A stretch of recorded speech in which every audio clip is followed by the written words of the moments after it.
Hello, children. I'm your Uncle Liam, and I want you to understand federalism. That's right, federalism. It's all about powers and sharing of powers, you see? Okay, cut. Was that perfect, or what? No, Liam. You actually have to explain what federalism is. It's Uncle Liam, and I did that already. Enzo, can you help him, please?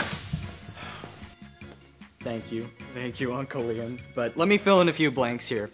Federalism is where the power to govern is shared between the national and state governments. Exactly what I said. It's all about powers and sharing powers, you see? Okay, so how do these powers work? Well, the national government reserves certain powers, the state governments reserve certain powers, and some powers are concurrent, meaning that both the state and national governments share them. Well, what kinds of powers? Like X-ray vision? Flying? Web slinging? No, not those kinds of powers. Let me give you a couple of examples. The national government has the power to declare war, make treaties, grant patents and copyright, coin money, and regulate interstate commerce.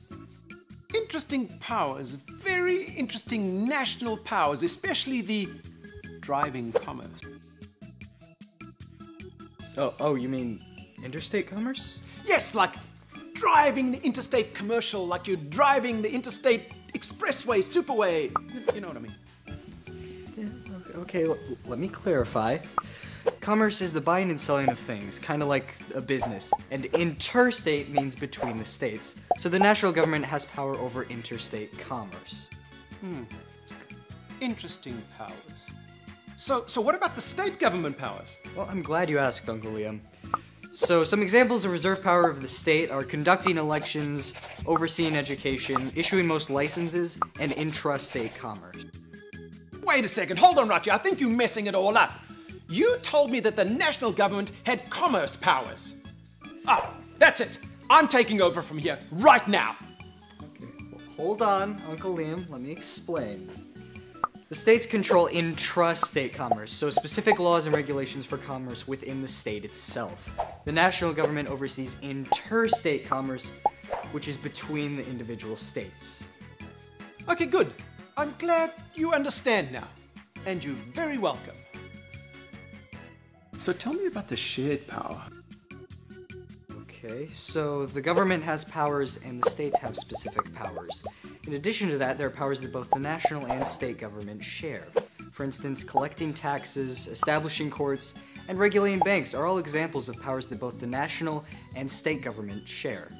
Sharing powers, both the national and state government working together to serve the people of the United States of America. So, do you understand federalism? Of course I do. I've been teaching you this the entire time. The real question is, do you understand? It means the power to govern is shared between the national and state governments. Each has powers, and they each share powers for me, for the people of the United States, and this guy behind me. Thanks, Liam. It's Uncle Liam.